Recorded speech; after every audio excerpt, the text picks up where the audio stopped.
I'm gonna make another Peloton video. I did get this idea from Annie's Adventures, and I don't know why Annie did just that one video. She didn't do any more. And Annie, I think you're watching my videos. Hey, do another Peloton video. If you want to do a collab video with me, you let me know.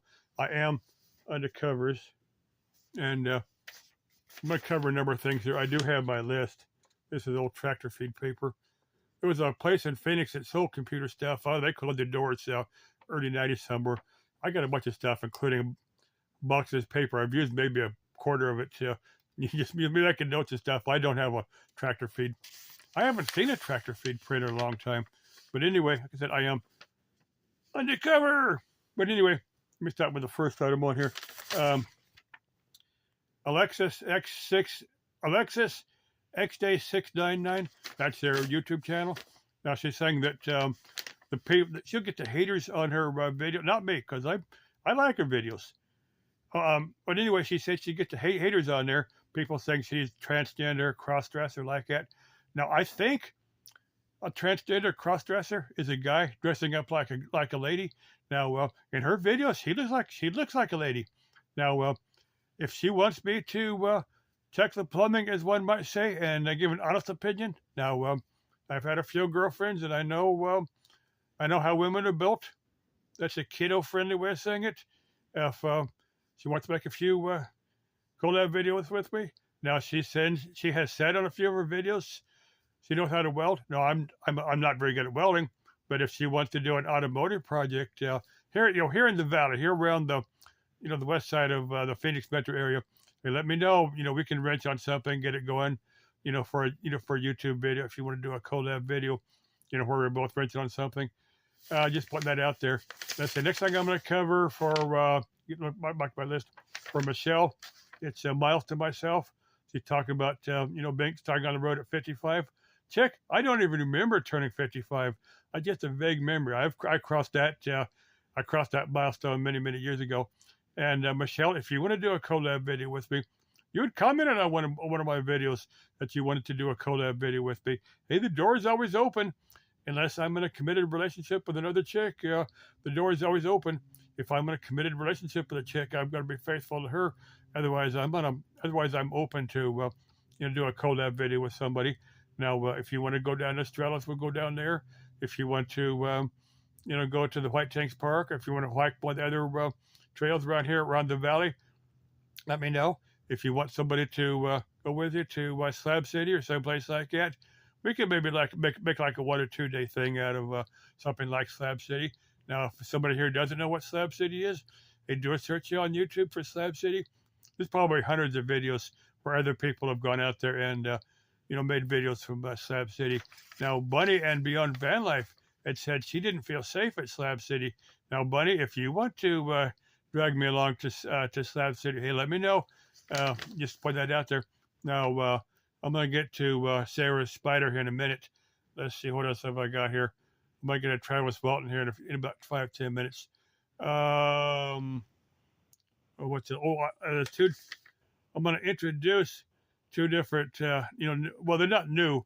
One of them what is going to be new. It's I'm going to title it "There's Something Dead in Your House."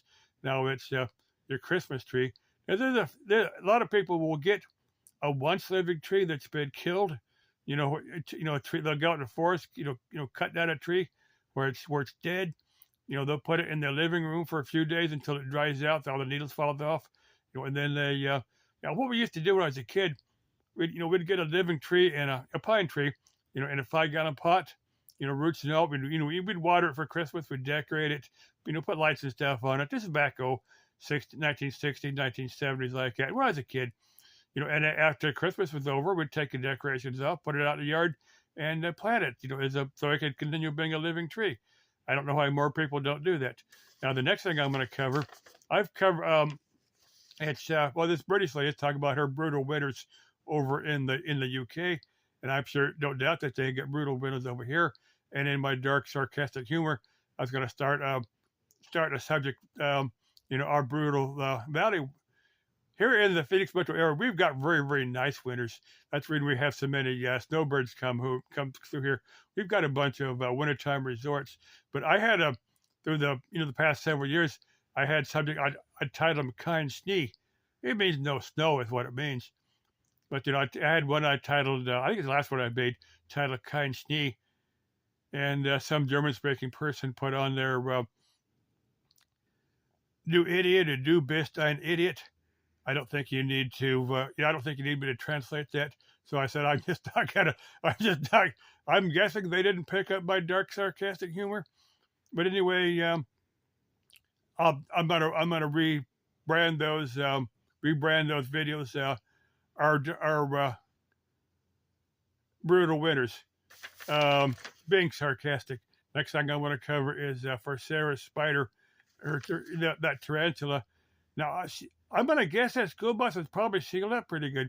And I don't get why I don't get how a tarantula could have wandered its way into her bus. Or maybe it did, I don't know. But I'm thinking maybe she's kind of made that up to, maybe she wants some strong guy that, maybe she wants a guy to, not only to keep her warm at night, keep her from being lonely, but to chase away the spiders. That if another, oh, you need a big, strong man to chase away the tarantulas. If she does, hey, send me an email. Let me know if you want a big, strong guy to chase away the spiders. Now, if some chick got a demon, I want to see a demon. I put those videos out there. Now, if a chick has got inner demons, I got to think on it a bit. Now, if she's got to let me know, right off the top of the bat, what her inner demons are. I need to know if I'm prepared to deal with her inner demons. Now, I've certainly done my share of chicks with issues with inner demons, and I'd be hesitant to meet back up with them again. Let's see. Now, if some chick wants some guy to keep her company, keep her warm at night, chase away the spiders, and wrench on, be a gearhead for her, hey, I might be up for that. We got to sit down and talk. Let's see. The last thing I'm going to cover is Travis Walton. I was listening to a video from, here on YouTube, Mr. Ballin. It was on Travis Walton, but I'm familiar with the story because I remember when that happened. Now, that happened in '75. Now, in 1975, I was 18. And that was a big story here in Arizona. Now, let me give you the story, and then I'm going to make a few comments on it. Now, in '75, Travis Walton was a member of a logging crew. This one guy, it's a snowflake, Arizona. It's a forested area. Now, Travis Walton was a member of this. He was a hired hand on a forestry crew. This one guy had a contract with the Forest Service, and they'd finished for the day. They were headed out. They were headed out of the forest. Back to their home, and to their different homes in Snowflake, and they saw off in the distance this light. And at first they thought it was the moon. And then they said, no, that's not the moon. It's in the wrong place. Then they said, well, maybe it's a forest fire. If it is, we need to contact the Forest Service so they can deal with it. So they drive down a couple miles to the light. They realize it's not a forest fire. And Travis is looking up and he goes, this is a flying saucer. It's a UFO. So he starts running over to it. And of course, his buddies are saying, Travis, don't be doing this. This is not a good idea. But anyway, this UFO, lift him up in the up in the air about 20 feet and then drops him back down. Where he comes back down, he's hurt pretty bad. So his buddies want nothing to do with it, and they haul ass out of there.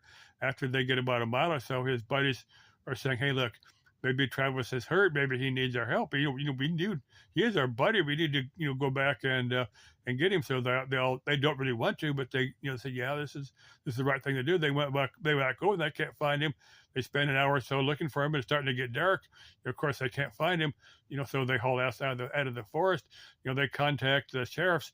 Now, I don't know if this is this is either in the Yavapai County or Coconino County. It's in one of those. You can look up Snowflake, and but anyway, the sheriff, these guys, these 6'6" guys are telling him, hey, look, our buddy was abducted by a flying saucer. Of course, the sheriff is not. He's not sure what to think. He's thinking, well, he's going to these guys and say, look, you he should say, look, you either hurt this, hurt Travis or killed him. He said, look, level with me, and we'll go easy with him. And this guy's, no, this is what happened. Of course, the sheriff said, "Look, are you willing to take polygraph tests?" Of course, like all but one of these guys passed their polygraph test when they take it, and one guy was questionable. Of course, later he passed the polygraph test, but there was some thought that back in cannabis was illegal here in Arizona. It's legal now, but back then it was illegal. So there was some thought that this guy might have been, a little bit leery of law enforcement. I'll say it that way.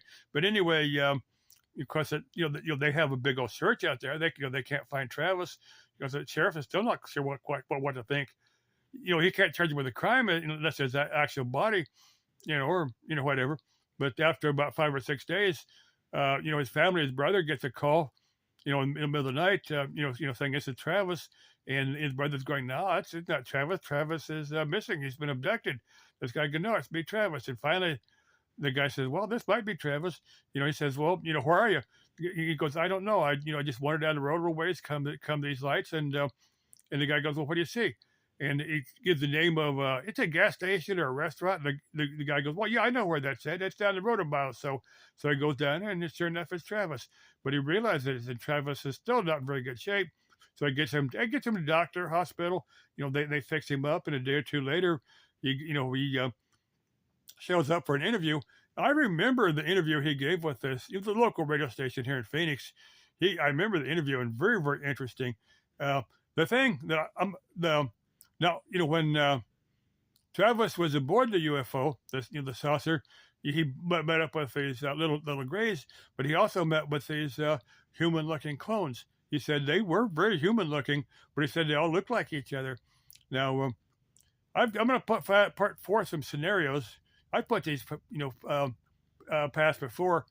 Now, there's one theory that there might be some distant alien world that they need human DNA to continue. That they're at some type of genetic dead end, and they need our DNA, the human DNA for their breeding program, so they can continue as a species. And there's another more frightening scenario that these may not be alien. They may be from our future. They may be from Earth, from a future that for some reason we're humans at that point in time or at a genetic dead end. That either maybe now our current these people are coming back to correct some mistake in our DNA now in current human existence, or maybe in the future we've done something to ourselves in the future that needs to be corrected, and they're coming back to correct that. That's something you do hear of women that for reasons they can't figure out will suddenly become pregnant. Maybe there's no man in their life. They could become pregnant. They're pregnant for 3 or 4 months, and then suddenly they lose the baby. It doesn't make any sense. There's guys that report being abducted where they'll take sperm from them. I don't get it, but a lot of guys would, if they level with the number of guys and said, look, we need guys for to rebuild the. Not everybody's going to agree to that, but a lot of guys will, if they understand the reasoning, if they would level with, I'm sure that not every guy is going to be part of that, but I'm sure if they would understand the seriousness of I would if I understood that it was important to the survival of us humans that or they would need a blood sample for the DNA in the blood, or skin sample, if I knew that it was important to continue the existence of a human species. Yeah, I would. Fully understanding, if they had leveled with me, or and my brothers and sisters here on Earth, if they level with us, and that was their agenda. Of course, who knows what their true agenda means? They may have reasons for not wanting to level with us humans. Just put that out there. I have no idea what the agenda of these aliens are, and there's got to be people that say this is all this is not real. These people are just making it all up. You're entitled to your beliefs. You're entitled to your opinions. But me personally, I believe Travis. I believe Travis is. I believe that he believes that he was abducted by an alien, by a UFO. Like I said, where they were aliens, they're future humans. I don't know. What their agenda is, I don't know. Okay. And some chick needs me to keep her warm at night, needs me to rinse on her stuff, needs me to chase away spiders. Let me know. Now, if you need me to help dealing with your inner demons, we got to sit down and talk. Okay, love you. Das Leben ist ein Abenteuer. C'est la vie. Auf Wiedersehen. Au revoir. Das Vistania. Vaya con Dios. Ciao. Aloha.